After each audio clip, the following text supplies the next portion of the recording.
दर्शक बंधु नमस्कार। वेक मी अप चैनल को आपण मानक स्वागत। दर्शक बंधु आज आम आलोचना करवा सावित्री संपर्क में। सावित्री किए थिले, कहीं से एक अल्पायु युवक को पति रूपे वरण करते, कहीं जमराजों सहित सामना करने को पड़ता। यही सब प्रश्नर उत्तर यही वीडियो रे ही अच्छी। आपण मैंने वीडियोटी को स्किप न करी शेष पर्यंत देख।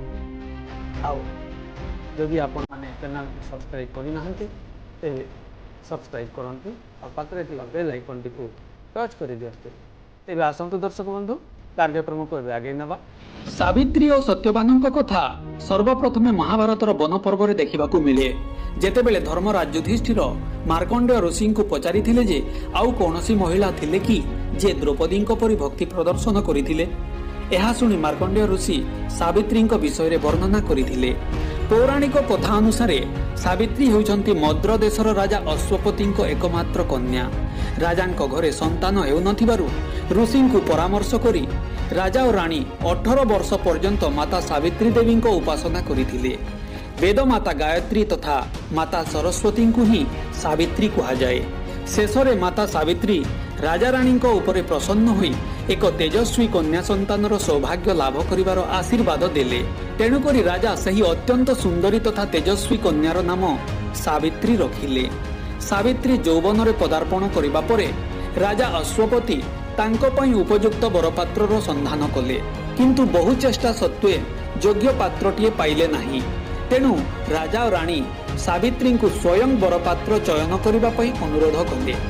एहापरे सावित्री निज माता पिता अनुमति नहीं पात्र मंत्री को सांगरे धरी पति अन्वेषण रे बाहरिले। पथ मध्य अनेक सुंदर तथा गुणवान राजकुमार सहित तांकर साक्षात हैला, किंतु से काहाकु मध्य उपयुक्त मने कले नाही। सेतेबेले साल्व देशर राजा द्युमत्सेन निज राज्य विताड़ित होई निजर स्त्री एवं पुओ सत्यवान सहित एक तपोवन रे रहुथिले। यात्रा करू करू सावित्री सही तपोवन मध्य प्रवेश कले।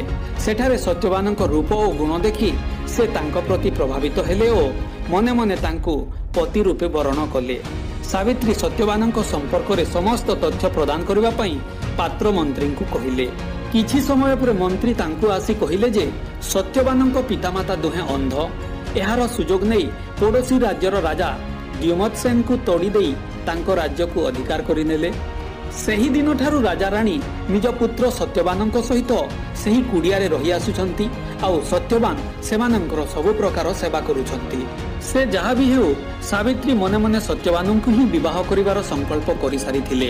तेणु घर को फेरी आसी से सबु पिता अश्वपति को जणाइबा परे अश्वपति सत्यवान सह सावित्री विवाह कराइबा को प्रस्तुत हेले। सही समय रे देवर्षि नारद आसी तांको जणाइले जे सत्यवान आयु आउ मात्र वर्षटीए अछि। एहा सुनी राजा रानी अत्यंत दुखित हेले और सावित्री को अन्य एक बर पसंद करने को अनुरोध कले, किंतु सावित्री एही प्रस्ताव रे राजी हेले नाही। मु सत्यवान को पति रूपे वरण कर सारिछि, तेणु तांको बिना केही मोर पति होई परिबे नाही बोली सुनाई देले। एहा परे राजा सावित्री को विवाह सत्यवान सहित कराई देले। राजप्रासाद विलास व्यसन दास दासी समस्त को त्याग करी सावित्री सत्यवान सह तपोवन रे रहिले। सेठारे स्वामी तथा सासु ससुर सेवा करी तांको दिन बीतीबारे लागिला। देखु देखु गोटिए वर्ष बीती जीवाकु बसिला। वर्ष पुरीबाकु आउ 3 दिन बाकी थिबा बेले से त्रिरात्र व्रत आरंभ कले। सत्यवान प्रतिदिन काठ तथा फलमूल संग्रह करबा पई जंगल को जाउथिले। जेउ दिन 1 वर्ष पुरिला सावित्री चिंता करुथांती। एतिकी बेले सत्यवान कुराढ़ी धरी काठ काटिबा उद्देश्य रे जंगल आड़कू बाहरिले। से दिन सावित्री मध्य सत्यवान सह जीवाकू जिद धरिले।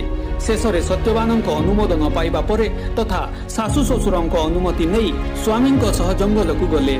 जंगल रे वृक्ष उपर को चढ़ी काठ काटिबा बेले हठात सत्यवान मुंडरे असह्य जंत्रणा हैला। एहा देखि सावित्री बुझीगले जे तांको स्वामींकर मृत्यु समय आसीगला। स्वामी मुंड को निज कोल रे रखिथिबा बेले सत्यवान अचेत होइगले। सत्यवान शरीर प्राण नेबाकू जमदूत माने आसिले, किंतु पतिव्रता सावित्री तेज जोगु सेमाने सफल न होई फेरीगले। अल्प समय मध्यरे जमराज निजे आसिले। जमराजंकर रक्त वस्त्र और विकटाल रूप देखि सावित्री भयभीत न होई तांकर स्तुति करिबाकू लागिले। ଯମରାଜ କାଳ ଫାଶରେ ସତ୍ୟବାନଙ୍କ ସୂକ୍ଷ୍ମ ଶରୀରକୁ ବାନ୍ଧି ନେଇଯିବା ବେଳେ ସାବିତ୍ରୀ ସ୍ତୁତି କରିବା ସହ ତାଙ୍କ ପଛେ ପଛେ ଚାଲିଲେ। ତାଙ୍କର ସତୀତ୍ୱ ନିଷ୍ଠା ଓ ସ୍ତୁତିରେ ସନ୍ତୁଷ୍ଟ ହୋଇ ଯମରାଜ ତାଙ୍କୁ ଗୋଟିଏ ପରେ ଗୋଟିଏ ବର ଦେଲେ। ସେ ସାବିତ୍ରୀଙ୍କ ଅନ୍ଧ ଶାଶୁ ଶ୍ୱଶୁରଙ୍କୁ ଚକ୍ଷୁଦାନ ଦେଇଥିଲେ। ଅପହୃତ ହୋଇଥିବା ରାଜ୍ୟ ଫେରାଇ ଦେଇଥିଲେ। ତାଙ୍କ ପିତାଙ୍କୁ 100 ପୁତ୍ରର ବର ଦେଇ ଫେରିଯିବାକୁ କହିଥିଲେ।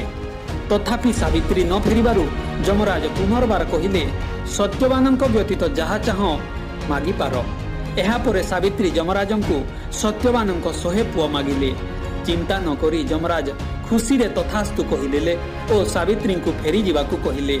ଏହା ଶୁଣି ସାବିତ୍ରୀ କହିଲେ, ହେ ଯମରାଜ, ମୋତେ ଆପଣ 100 ପୁତ୍ରର ବର ଦେଉଛନ୍ତି ଆଉ ମୋର ସ୍ୱାମୀକୁ ଘେନି ଯାଉଛନ୍ତି।